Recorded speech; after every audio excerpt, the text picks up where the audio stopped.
संकेत किया है उसने। भाई देखिए कि मनसा वाचा कर्मणा, और ये जो जितनी भी तृष्णा, आशा तृष्णा, ये जो जीव भटकता है ना, वो किसके अनुसार भटकता है?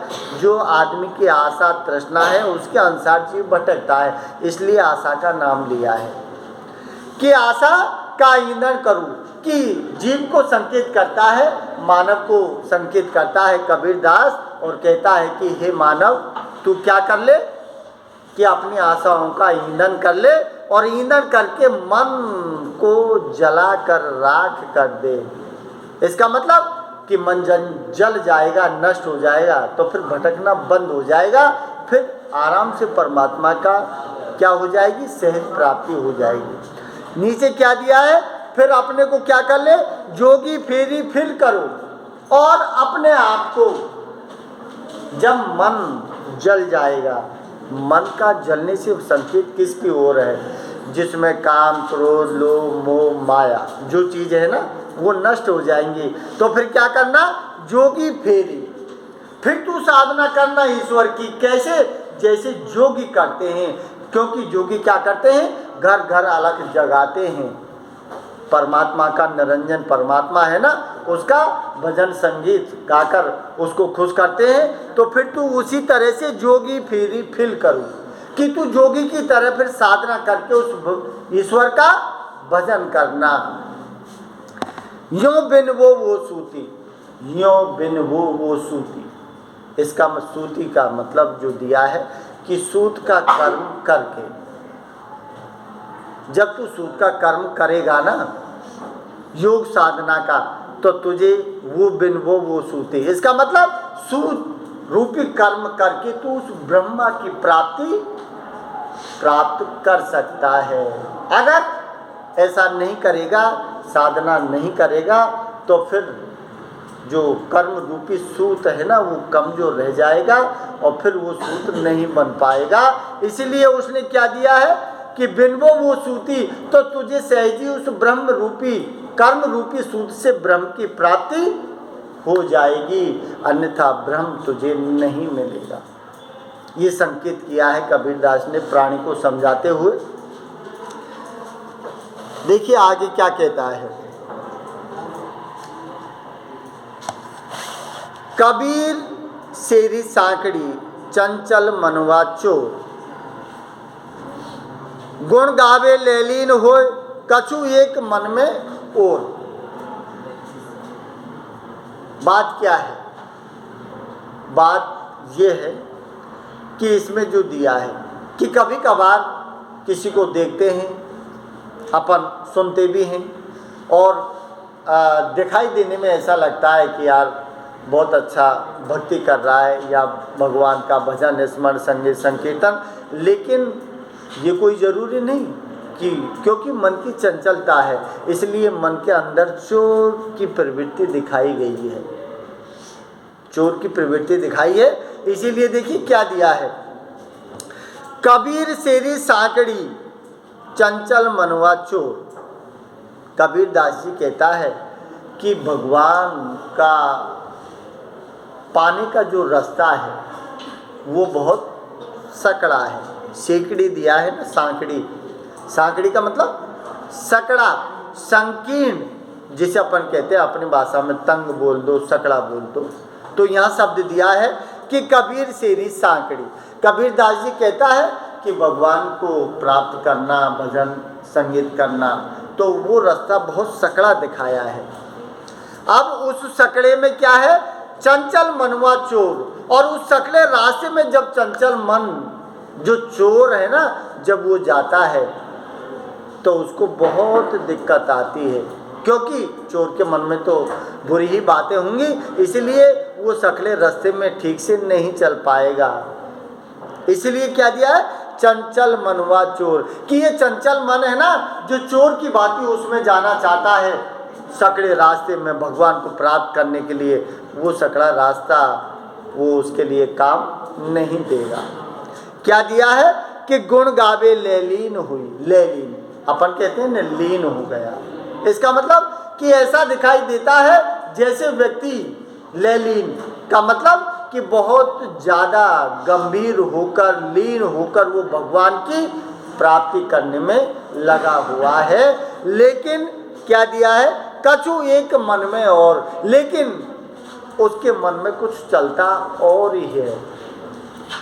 ये किस चंचल मन की ओर इशारा किया है कि दिखने में दिखाई ऐसा देता है व्यक्ति कि वो वास्तव में भगवान की प्रार्थना, भगवान का भजन संकीर्तन करने में लगा हुआ है, लेकिन कछु एक मन में और, लेकिन कहीं न कहीं मन में कुछ गलत विचार, चंचल मन होने के कारण दिखाई तो देता है कि वो लीन होकर भगवान का भजन कर रहा है, लेकिन क्या दिया है, कछु एक मन में और कोई बात चंचलता होने के कारण चोर की भांति वो गलत काम की ओर इशारा करता है कि उसका मन कहीं न कहीं भटकता है। अगर इस तरह से करेगा व्यक्ति तो फिर वो चोर की भांति कार्य करेगा ना, तो उसे ईश्वर की प्राप्ति नहीं होगी।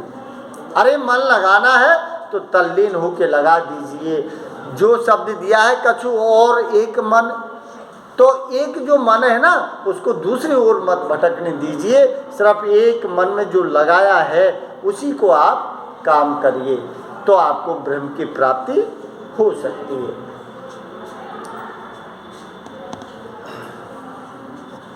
अब देखिए, अब जो दोहा दिया है, जिसमें दिया है कि भाई अपन कहते हैं, और कर्म की प्रधानता भी है संसार में, अपन कहते हैं जैसा बोएगा वैसा पाएगा, सुना भी है आपने। इसीलिए कर्म हमेशा सोच समझ के अच्छा करना चाहिए, क्योंकि कर्मों का एक विधान है जिसमें कर्म कितने प्रकार के दिखाए।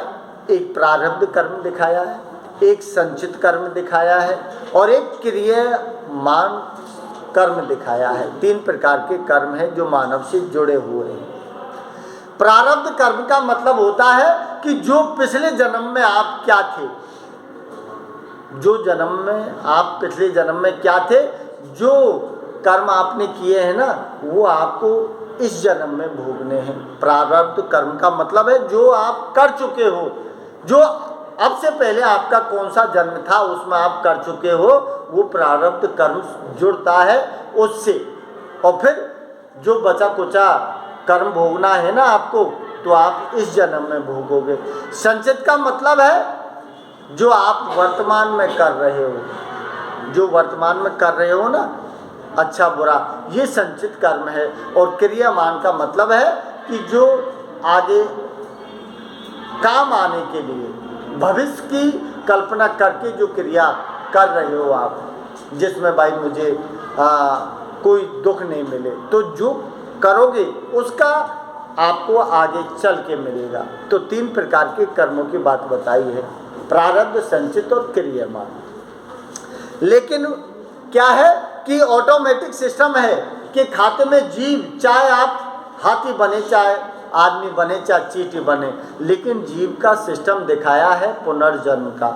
तो पुनर्जन्म जीव का होता है, तो पुनर्जन्म जीव का होता है, तो वो जीव से जुड़ा हुआ जो कर्म है ना, वो ऑटोमेटिक उसके खाते में जुड़ जाता है कि ये तूने इस जन्म में भोग लिया, अब तूने गलत किया, बाकी तू वहाँ भोगना। इसीलिए आदमी को सुख और दुख आते रहते हैं, इसीलिए आदमी को सारी चीज़ें भोगनी पड़ती हैं। पुनर्जन्म का सिद्धांत और कर्मफल का सिद्धांत इस बात को कहता है, क्योंकि ये दोनों मानव से जुड़ी हुई बात हैं। तो यहाँ भी इस दोहे में जो दिया है, अपन कहते हैं ना, पेड़ बोई बम्बूड़ का आम कहाँ से खाएगा, नहीं खाएगा। अगर बम्बूड़ी बोइए तो बम्बूड़ी आएगी, कांटे चुभेंगे, कोई वो नहीं, सीधी बात है। तो यही चीज़ संकेत करता है कि अच्छा कर्म करोगे, परिणाम भी अच्छा भोगोगे, गलत करोगे तो उसका परिणाम भी आपको गलत भोगना पड़ेगा। लेकिन लोगों की आदत है, जमाने की आदत है कि अच्छा काम कर दिया तो हवेली पे सब दुनिया को बता देंगे कि मैंने ये कर दिया है, और बुरा काम करेंगे तो कोई सुन नहीं ले। यह आदत होती है आदमी की। अरे परमात्मा, तुम क्या समझ रहे हो, परमात्मा तुम्हारे पास तो ये छोटे छोटे कैमरे हैं, उसके पास तो पूरी सर्चिंग लाइट है। जो वहीं से देख लेता है दूरबीन लगा के कौन क्या कर रहा है? और जब वहाँ जाते हैं, जब हिसाब होता है ना, बोले ये आगो भाई यार खाते खोल ले, का लिख लो आप। अरे बोल महाराज मैंने तो ऐसे करो ना, बोल करो ना, तो बोल भाई इसके खाते को दिखा दो, इसने क्या किया है। जब हमारे भरे हाँ महाराज करो, हाँ महाराज करो, तो नरक में जा नहीं। तो सारी चीज़ का विधान होता है। परमात्मा के पास बड़ी दिव्य दृष्टि है जो देखता है, बस उसका हिसाब वो वहाँ करता है, यहाँ नहीं करता। कुछ तो यहाँ कर देता है कर्मों के हिसाब से, बचा कुचा वो हिसाब ऊपर करता है। तो देखिए क्या दिया है, कबीर मारू मन को, क्योंकि मन चंचल है। तो कबीरदास जी कहता है कि मन ऐसा करता है मेरा कि मैं मन को मार दूं। क्यों?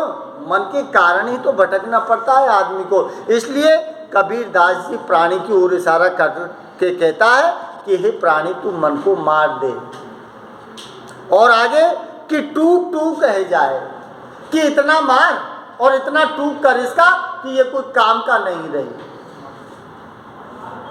नहीं क्या भाई, शीशा है, शीशा के टूक टूक कर दे जाएंगे तो शीशा रहेगा, काम का नहीं रहेगा। तो मन के भी उसी प्रकार टूक टूक कर दे। इसका मतलब कि मन को वशीभूत कर ले। उसका कहने का मतलब क्या है कि टूक टूक कर ले। टूक टूक करने का मतलब है उसको तोड़ दे या उसको मार दे। इसका मतलब इच्छाओं का दमन कर ले, मन को भटकने मत दे। उसका संकेत क्या किया है, आगे क्या कहता है कि विष की क्यारी बोई कर। अरे बेवकूफ मन, कि तूने अगर जहर की क्यारी बोई है तो वहाँ में जहर ही उगेगा। क्या दिया है? विष की क्यारी, विष माने जहर। तो विष की क्यारी बोई कर के हे मानव, हे बेवकूफ मन, अगर तुमने विष की क्यारी बोई है तो फिर वही उसमें तो विष ही आएगा, उसमें रसगुल्ला नहीं आएगा। सीधी बात है। तो क्या दिया है कि विष की क्यारी बोई का लोणत कहाँ पचता है। लोणत शब्द आया है। लोणत का मतलब होता है कि जैसा बोओगे वैसा काटोगे। तो लोणत का मतलब है काटने से। लोणत कहाँ पचता है। अरे अब तू जो खेती बोई है तूने, अब तू उसको काटते वक्त पछता रहा है। लोणत का मतलब होता है काटना, और पछताना का मतलब पश्चाताप। कि आप क्यों पश्चाताप कर रहा है तू, ये चीज़ पहले दिखाई नहीं दे रही तुझे कि बमूड़ी बोंगो तो कांटे आएंगे हैं, और जहर बोएगा तो जहर आएगा, तो फिर अब क्यों पछता रहा है। इसका मतलब कि जो जैसा कर्म करेगा उसका परिणाम उसको वैसा ही भोगना पड़ेगा।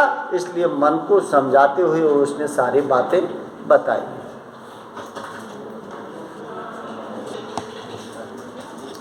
अब देखिए अगला क्या कहता है कि इस मन को विस्मिल करो, दीठा करो अदीठ, जे सिर राखो आपना तो पर सिरिज अंगीठ। क्या कहा है इसमें कि इस मन को विस्मिल करो। विस्मिल का मतलब दिया है अधमरा करना। कि ये मन को भाई पूरी तरह से मारने से तो काम नहीं चलेगा, लेकिन अधमरा कर दूं इसको। जिसका जो भटकाव है मन का दौड़ेगा तो वो भटकाव मिट जाएगा। तो इस मन को विस्मिल करूं, कि मन ऐसा करता है मेरा कि जो मेरा मन है ना इसको अधमरा कर दूं मैं, विस्मिल करूं। दीठा करो अदूटी, और जब ये मन मर जाएगा, अधमरा हो जाएगा, तो एक जगह स्थिर हो जाएगा। उसके बाद दीठा करो अदीठ। दीठा का मतलब होता है दिखाई देने वाला, और अदीठ का मतलब है जो दिखाई नहीं देता है। अब दिखाई नहीं देता है अदीठ का मतलब है जो दिखाई नहीं देता, और जो दिखाई नहीं देता वो कौन है? परमात्मा। इसका कहने का तात्पर्य क्या है? इसका कहने का मतलब यह है कि जो दिखाई नहीं देता है ना परमात्मा, उस परमात्मा को मैं देख सकूं। लेकिन देखेगा कब? जब मन को अधमरा करेगा, मन को मारेगा। अगर मन को नहीं मारा और इसका भटकना इसी तरह रहा तो अदीठ हुआ परमात्मा कभी दिखाई नहीं देगा। इसीलिए उसने क्या दिया है, दीठा करूं अदीठ, जो अदृश्य है, जो दिखाई नहीं देता है, उस परमात्मा को मैं प्राप्त कर लूं और मेरी आंखों से मैं दर्शन कर लूं। इसलिए मन को वो अधमरा करके परमात्मा के दर्शन करना चाहता है। नीचे क्या दिया है, जे सिर राखो आपना, जे सिर राखो आपना। अब जे सिर राखो आपना का मतलब है कि जो सिर है, इसका मतलब अपने आप को क्या करूं मैं, उस परमात्मा को प्राणों का बलिदान या अपने आप की नौछावर कर दूं।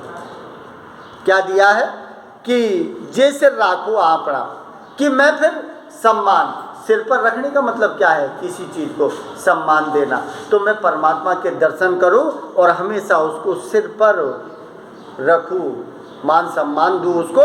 और तो पर सिरिज अंगीठी, अंगीठी, अंगीठी का मतलब जानते हो, अंगीठी जो कोला वगैरह डालते हैं और उसके बाद अग्नि प्रज्वलित होती है।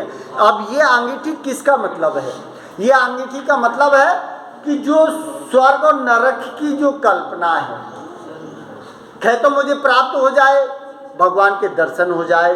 अगर दर्शन नहीं होते हैं तो फिर मैं मेरे सिर पर क्या रख लूं, जलती हुई अंगीठी। इसका मतलब या फिर मैं नरक को चला जाऊं। अरे अंगीठी रखेगा जलती हुई तो उसको सुख मिलेगा का दुख मिलेगा, क्योंकि मूड के ऊपर तो आग बढ़ रही है और मूड के ऊपर आग बढ़ेगी तो फिर उसको दुख मिलेगा, तो दुख मिलेगा तो उसको किससे जोड़ा है, नरक की यातना से जोड़ा है। इसीलिए उसने क्या दिया है, तो पर सिरिज अंगीठी। अगर मुझे परमात्मा के दर्शन हो जाए अधमरा मन करने से तो मैं खुश, बाकी मुझे क्या मिलेगा, नरक जैसी यातना मुझे भोगनी पड़ेगी। उसका कहने का तात्पर्य है ये।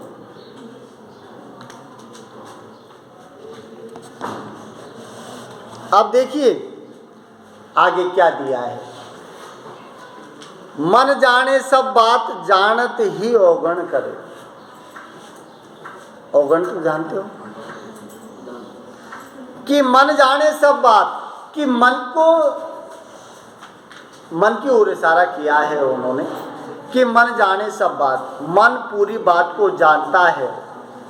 बताओ आप सारे लोग जानते हो ना कि क्या अच्छा है क्या बुरा है, जानते हो सारी चीज को, जानते हो ना, लेकिन फिर भी बुरा करते हो, जानते हैं फिर भी बुरा करते हो।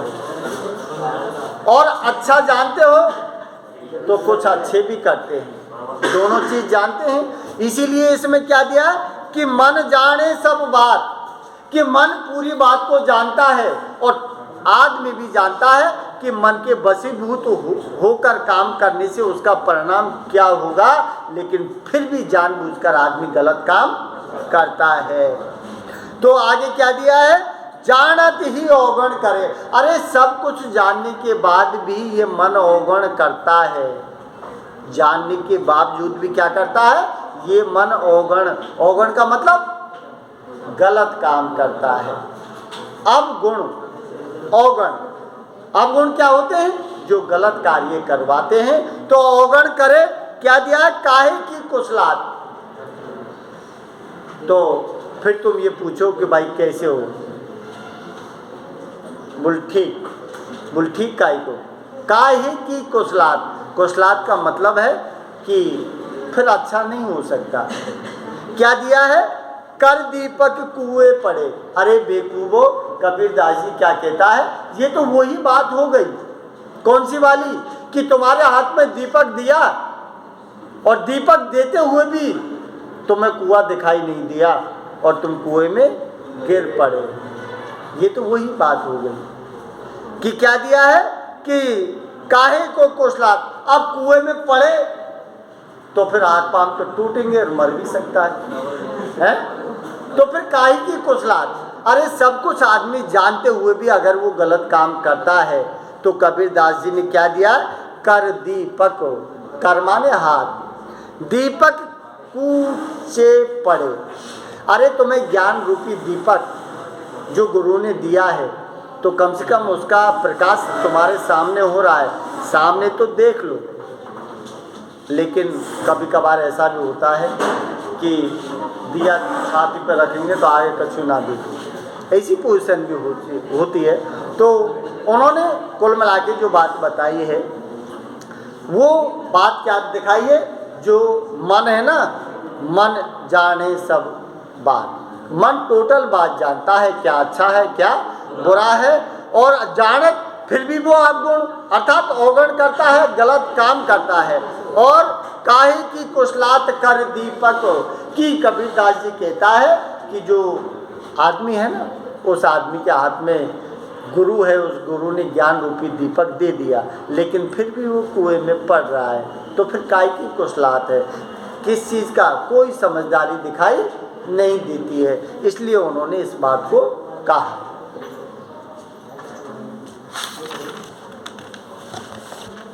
अब देखिए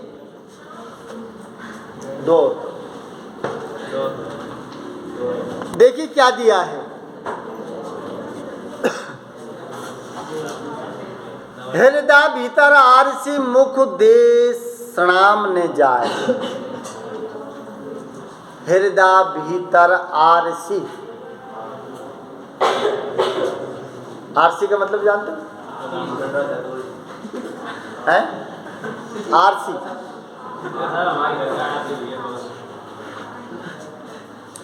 अरे बेवकूफो, वो आरसी नहीं है जो गाड़ियों के कागज वगैरह होते हैं, या फिर वो आरसीसी ना है जो मकान की छत है, समझ रहे हो?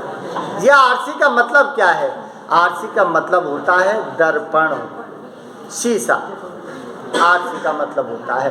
अब देखिए इसको कैसे जोड़ा है, समझिए कि हृदय भीतर आरसी, कि मानव के शरीर जो हृदय है ना, उस हृदय में शीशा लगा हुआ है।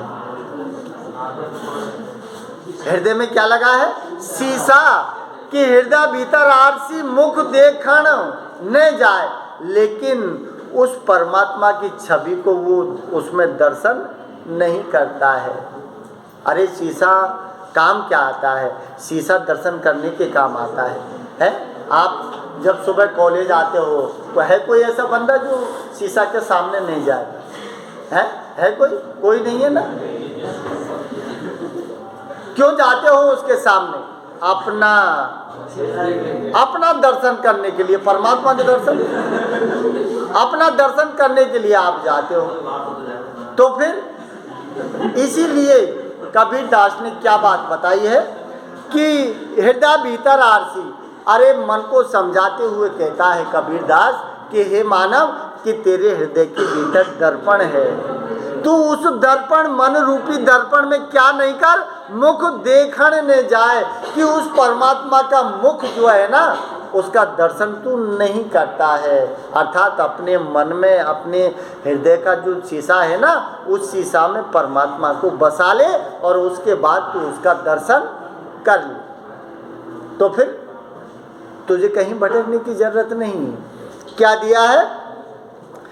मुख तो पर देखिए जे मन दुविधा जाए, मुख तो पर देखिए। अर्थात अगर तुमने, तुम्हारे हृदय के भीतर जो शीशा है ना, उसमें अगर परमात्मा को बसा लिया तो मुख तो पर देखिए, तो फिर तू रात दिन उस शीशे में परमात्मा का दर्शन करना। क्या दिया है?